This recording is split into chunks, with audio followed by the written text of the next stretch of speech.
अस्सलाम वालेकुम। मैं अमजदुल्ला ख़ान, स्पोक्समैन एमबीटी। आज आपके दरमियान में आने की वजह यह है कि मुझे ये पता चला कि हमारे असदुद्दीन ओवैसी साहब सदर कुल हिंद मजलिस इत्तेहादुल मुस्लिमीन कल जो है आदिलाबाद जा रहे हैं और एक बड़ी कोई मीटिंग जलसे के सिलसिले में कुछ ही दिन में जो है तेलंगाना के इलेक्शंस का ऐलान होने वाला है।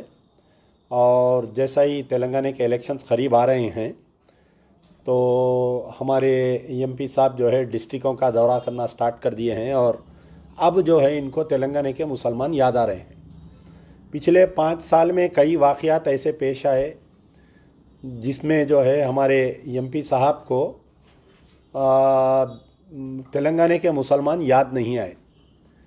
अब क्या केसीआर को डराने के लिए जा रहे हैं नहीं मालूम, क्या बीजेपी को मजबूत करने के लिए जा रहे हैं ये अभी पता नहीं चला है। लेकिन मेरी जो है आदिलाबाद के आवाम से गुजारिश है कि एमपी साहब आएँ, सदर मोहतरम आए तो उनकी अच्छी खातिर करिए, चाय वगैरह पिलाइए। गेस्ट हाउस में वो ठहरे तो जाके तमाम मुसलमान तंजीमा उनसे मिलिए। मिल के जो है मैं कुछ 3 सवाल दे रहा हूँ, उनसे सवाल करिए। पहला, हमारे एमपी साहब आप ये वजाहत करिए, आदिलाबाद में जो है आदिलाबाद यानी भैंसे के करीब में एक वटोली नाम का एक इलाक़ा था। 12 अक्टूबर 2008 में वहाँ पर एक जो है महबूब खान नामी एक शख्स के मकान पर अशरार की जानिब से हमला किया गया और उस ख़ानदान के तकरीबन 6 अफराद को ज़िंदा जला दिया गया था। महबूब खान, उनकी अहलिया, उनकी बेटी और 3 मासूम बच्चे, जिसमें 1 साल से लेकर 3 साल तक मासूम बच्चे थे। 12 अक्टूबर 2008 को 6 अफराद को मार दिया गया। उस वक़्त पे कांग्रेस की सरकार थी। Doctor YS Rajasekhara Reddy chief minister थे, जाना रेड्डी होम मिनिस्टर थे। ये मेरा वीडियो जब देख रहे हैं आप लोगों को याद होगा कि एक ड्रामाई अंदाज में जाना रेड्डी से हमारे असदुद्दीन ओवैसी बहस कर रही सो। कोई गेस्ट हाउस में इन्हों ठहरे हुए थे, वो गेस्ट हाउस में जाना रेड्डी भी थे। मैं देख लेता हूँ तुमको, उन्हें बोल रहा मैं तुमको देख लेता हूँ। एक नूरा कुश्ती का वीडियो आया था। तो उस वक़्त की सरकार, उस वक़्त पे जो है डायरेक्ट डीजीपी एसएसपी यादव थे। सीबीसीआईडी को ये केस दिया गया था। हालांकि उमन ये वादा किया गया था कि सीबीआई इंक्वायरी करेंगे। सीबीआई इंक्वायरी के लिए एक गवर्नमेंट का ऑर्डर जीओएमएस नंबर 211 डेटेड 16/10/2008 को सीबीआई ऑर्डर का निकाला गया था, लेकिन वो जीओ को अभी तक अमल में नहीं पाया गया। वाक़या हुआ 2008 में। 9, 10, 11, 12, 13, 14 6 साल तक जो है कांग्रेस की सरकार रही और मरकज़ में यूपीए रही, स्टेट में कांग्रेस की सरकार रही। डॉक्टर वाईएस राजशेखर रेड्डी के बाद में रोशया सीएम बने, बाद में किरण कुमार रेड्डी बने। मजलिस इत्तेहादुल मुस्लिमीन कांग्रेस के साथ रियासत में भी साथ में थी, मरकज़ में भी साथ में थी, लेकिन सीबीआई का जो जीओ इशू हुआ था वो अमल नहीं हुआ। सीबीसीआईडी इसकी इंक्वायरी की। तो उसके बाद में ये हुआ कि 2014 में केसीआर साहब चीफ मिनिस्टर बने और मजलिस इत्तेहादुल मुस्लिमीन टीआरएस पार्टी के साथ में हो गई, अब जो बीआरएस में आई। तो कल एमपी साहब जब आएंगे तो उनसे ये पूछिए कि आप सारे दुनिया के मुसलमानों के वाक़यात सुनाते, कल आएंगे आदिलाबाद में मोदी मोदी मोदी बोलेंगे, मोदी के सूट के बारे में बोलेंगे, मोदी के पार्लियामेंट के बारे में बोलेंगे। बहरहाल अवाम को जो है मोदी के बारे में बोल के बेवकूफ़ बना के चीफ मिनिस्टर की तारीफ़ करते नहीं मालूम क्या मुखालिफत में तकरीर। लेकिन आदिलाबाद के अवाम से मेरी गुजारिश है कि इन 3 मुद्दों पे उनसे बात करिए कि साहब आप कांग्रेस की सरकार में थे, आप बीआरएस की सरकार में हैं। 2000 इसका जजमेंट आया 17 अप्रैल 2018 को, यानी किस बेदर्दी से उनका कत्ल किया गया था महबूब खान का और उनकी अहलिया का। मैं एक पैराग्राफ पढ़ता हूं जो आपके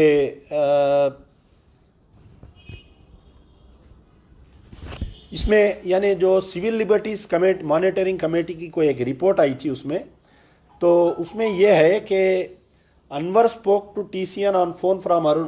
इनका एक बेटा है अनवर खान, जो महबूब खान जिनका कत्ल हुआ, उनका बेटा फौज में इंडियन टिबेटन बॉर्डर फोर्स में है उन्होंने। तो उसमें उन्हें ये बोल रहा कि CBCID is not taking many crucial evidences into consideration, like my sister's cell phone and my father's cell phone were never found on the site, neither the investigation agency tried to trace them. My whole family was first murdered brutally and then burnt alive, as my father leg was found in another place. यानी जो कत्ल किया गया, महबूब खान के पैरों को काटा गया, हाथ को काटा गया, पैर एक मुकाम पे मिले, धड़ एक मुकाम पे मिला, और were stuffed into her mouth, यानी उनके बहन के मुंह में। Another place, my mother bones were found fractured, my sister's hands were tied and clothes were stuffed into her mouth. इतना बेदर्दी से जो कत्ल किया गया था उन शोधाओं को, उन जो मर गए सो वालों को मजलिस इत्तेहादुल मुस्लिमीन भूल गई। 2008 में कत्ल हुआ, 2014 तक कांग्रेस के साथ आप थे, 2014 से 2023 आ गया। 17 अप्रैल 2018 को district session court Aruna Sarika madam जो है ये बोली कि लैक ऑफ एविडेंस, यानी तहकीकाती एजेंसी ये इसमें प्रूफ सही नहीं देने की वजह से तमाम कातिलों को बाइज्जत बरी कर दिया गया।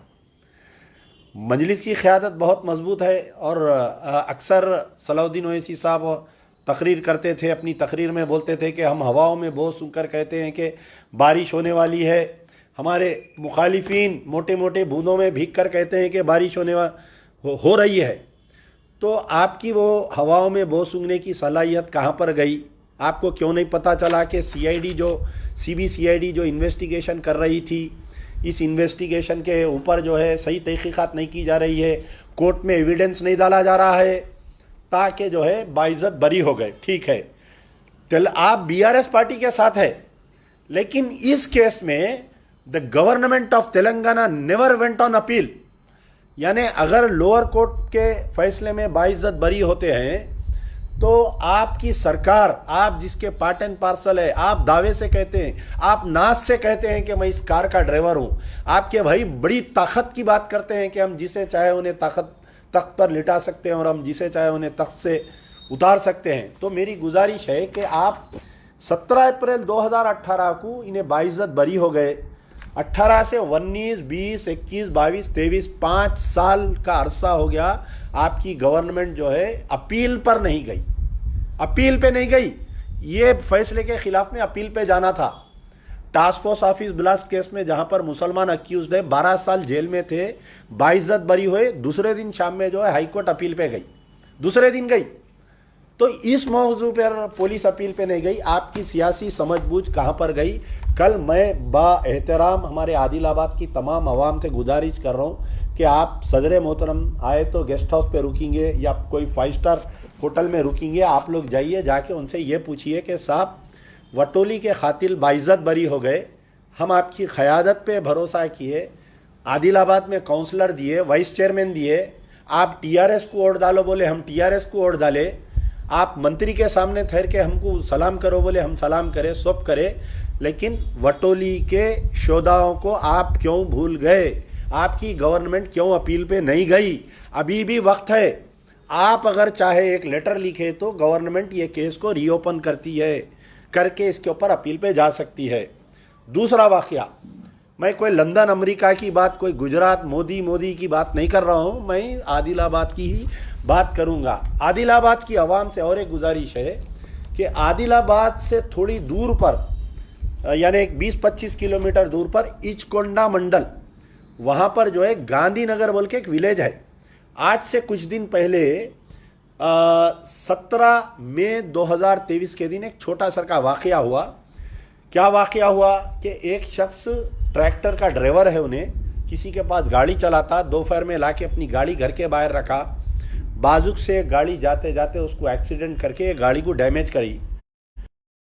वो ट्रैक्टर ड्राइवर में और ये ट्रैक्टर ड्राइवर में कुछ बहस तकरार हुई। दोनों एक दूसरे, दो अलग अलग फिरके के थे, दोनों में कुछ बहस तकरार हुई। ये वाकया वहीं ख़त्म हो गया। स्पॉट पे SI आया, दोनों को डिस्पर्स कर दिया, इचकोंडा पुलिस स्टेशन का SI। रात में वहाँ पर मीटिंग लिए गांव में, पूरे जने बैठ के जो है एक मीटिंग लेके ट्रैक्टर में हथियार डाले, बंडे डाले, जाके ये अक़लियतों के 4 मकान, वहाँ सिर्फ 4 या 5 मकान है, उनको मार के ज़ख्मी किए। ज़ख्मियों में जो है शेख बाबा मियाँ, शेख आरिफ, शेख ताहिरा भी, बहरहाल टोटल जो है मेरे पास जो वीडियोस आए, ये इचकुंडा मंडल में अशरार के हमले में 4 लोग शदीद ज़ख्मी है, खूना बह रही उनको। दूसरे दिन सुबह में पुलिस वाले, इचकुंडा पुलिस जो है एक FIR इशू करती है 87 ऑफ 2023, और उसमें जो है संगीन मुकदमात लगाते हुए 11 आदमी के ऊपर एक FIR, जख्मियों पे गौर करिए मेरी बात को, जिनके ऊपर अशरार हमला किए, बीजेपी RSS वाले, हिंदू वाहनी वाले जिन पे हमला किए, उनको ही पुलिस यानी बिस्तर पे से जख्मियों को उठा के 4 आदमी को लेके जाके रिमांड कर दी, वो जेल में है। तो तमाम आदिलाबाद के अवाम से मेरी गुजारिश है कि कल MP साहब को जेल तक लेकर जाइए, जाके वो जख्मियों की अयादत कराइए, और ये जख्मियों के बेचारे, एक वकील साहब बेल पिटीशन डाल दिए हैं, करीब उनकी बेल हो जाएंगी, तो श्योरिटी के पैसों का भी इंतज़ाम अल्लाह ताला कर रहा। लेकिन मैं ये चाह रहा हूँ कि ये FIR को क्वाश कराना, असदुद्दीन ओवैसी अगर तुम में दम है तो ये FIR को क्वाश कराओ, ये FIR पुलिस से बोल के बंद कराओ। इसके अंदर जो है उनके घर के खवातीन, देखिए आप, एक नया ट्रेंड चालू हुआ, मुस्लिम खवातीन को FIR में डाल रही। जगतियाल में डाल दिए अम्मा बेटी को, जगतियाल के बाद एक गाँव में कोई खवातीन एहतजाज करे उनको FIR में डाल दिए। शेख ताहिरा भी और आपके शमीम भी, शेख रशीदा और आपके शेख करीमा, बहरहाल इनके घर के 5 औरतों को डाल दिए। आज क्या हो रहा है इचकुंडा मंडल में, वहाँ पर मुसलमानों के घरों को लाग डाल दिए, फ़िरका परस्त तनासिर, सोशल बाइकाट हो रहा मुसलमानों का। MP साहब 30 किलोमीटर दूर है, जलसे से पहले या जलसे के बाद में इचकुंडा जाइए, इनसे, ये जो जेल में है उनसे मुलाकात करिए, पुलिस के सुपरिटेंडेंट को आपके गेस्ट हाउस पे बुलाइए या आप जाके उनसे मिलिए। साहब जिस पे हमला हुआ उस पे कैसा FIR, जो जख्मी हुआ उन्हें कैसा रिमांड हुआ, ये सवाल करिए आप। ये 2-3 मुद्दे हैं, और आपके, मैं आदिलाबाद की आवाम अगर ये सवाल करेंगी कल, खैर अगर आवाम नहीं करी तो वहाँ के आदिलाबाद के गयूर प्रेस वालों से मेरी गुजारिश है कि प्रेस जो है 3rd power of the democracy है, जहाँ पर अदालत है, जहाँ पर पार्लियामेंट, कॉन्स्टिट्यूशन है, जुडिशरी है, वहाँ पर प्रेस का रोल है। यानी अगर डेमोक्रेसी के 4 पिलर है तो एक पिलर प्रेस है। मैं आदिलाबाद के तमाम प्रेस वालों से गुजारिश कर रहा हूँ कि वटोली में तेलंगाना गवर्नमेंट, KCR की गवर्नमेंट, AIMIM की ताइदा गवर्नमेंट अपील पर क्यों नहीं गई, फ़िरका परस्त अनासिर के ऊपर पूछिए, और ये इचकुंडा में जो जख्मियों को रिमांड कैसा करे ये पूछिए। ये FIR नंबर 87 ऑफ 2023 कब इसको क्वाश हो रहा ये पूछिए। और इसमें खवातीन जिसका झगड़े से ताल्लुक़ नहीं है, ना पहले झगड़े में ताल्लुक़ है ना दूसरे झगड़े में है, खवातीन का नाम कैसा आया, मर्द हजरात जेल में है, घरों को फ़िरका परस्त अनासिर लाग डाल दिए, सोशल बाइकाट चल रहा वहाँ पर मुसलमानों का, और ख़वातीन रोड पर है, तो इनसे जेल में मिलिए, इनसे ख़वातीन से MP साहब नहीं मिलते, ज़बरदस्ती मिलाओ, ये औरतों को लाके उनके गेस्ट हाउस पे धरना देने लगाओ। तो मेरी ये गुजारिश थी। मैं उम्मीद करता हूँ कि कल इनके जलसे में जो है आप लोग ये सवाल करेंगे, क्योंकि मेरे सामने तस्वीर है, देखिए आप, किस कदर मारा गया था, जिंदा जला दिए थे पूरों को। ये देखिए, ये जुमला पढ़िए क्या है, 9 accused in Watoli, 9 accused in Watoli case to walk free. आपकी सरकार में हुआ साहब, आप कांग्रेस में थे जब वाकया हुआ, आप जो है TRS में है, साथ में BRS पार्टी में, कैसा आपके खाती यानी इनु बाइज्जत बरी हो, इस पे आप आज तक आप नहीं पूछे। ट्वीट खेलते ना, आप पूछिए हाउ कम दी वटोली इंसिडेंट के खातिल कैसा बाइज्जत बरी होए। आप मोदी कर रहे हैं, ये वटोली के मोदी कैसा बाइज्जत बरी हुआ पूछिए आप। Kin of the victims express shock over judgement, ये देखिए आप, एक न्यूज़ है मेरे पास। तो बहरहाल महमूद खान मरहूम को अल्लाह ताला जन्नत नसीब करे, और मैं समझता हूं कि उनकी अहलिया सफ़िया बेगम पेशे से टेलर थे बेचारे, उनकी बेटी रिजवाना और 3 मासूम बच्चे नोमान, अरसलान, तौबा, फलक, 2 साल की बच्ची थी एक तो, इन तमाम को जो खातिल है जादव विनोद अलियास विनायक, चंद्रा भानु, हिंदू युवा वाणी और बजरंग दल के लोग हैं। हमारा मुतालबा है कि इस केस को एमपी साहब ओपन करवाना और ओपन करवाकर चीफ मिनिस्टर से दोबारा इसको हाई कोर्ट में अपील दिलवाना। ये आदिलाबाद के मुसलमान, उनकी जिम्मेदारी है इनको प्रेशर करना। यार जिंदा सबद। समर उत्सव मेला लेकर आए हैं 180 degree marine view fish tunnel and aquariums. अब आपको दुबई, सिंगापुर या मलेशिया जाने की जरूरत नहीं, क्योंकि हर साल की तरह इस साल भी रफीक भाई का नया कारनामा पेश है जो आपने कभी नहीं देखा। वैसे रंग बिरंगी और बड़ी बड़ी मछलियाँ यहाँ देखने मिलेंगी। समर उत्सव मेला 2023 handloom handicrafts consumer exhibition, India का नंबर 1 एग्जीबिशन। आप अपने दोस्त, अहबाब और फैमिली के साथ तशरीफ लाएं और shopping, food court, amusement rides जैसे giant wheel, break dance, Columbus, dragon train, टोरा टोरा कोवा और भी बहुत कुछ का मजा लें। रोजाना शाम 4 बजे से 11 बजे तक खूबसूरत और साफ माहौल का मजा लीजिए। और इतना ही नहीं, designer suits, dress material, fashion jewellery, cosmetics, readymade garments, footwear, kids play area, car parking की सहूलियत के साथ। तो फिर देर किस बात की, जल्दी आएं अपनी फैमिली के साथ। समर उत्सव मेला का मजा लीजिए। समर उत्सव मेला 2023, People's Plaza, Necklace Road, Hyderabad.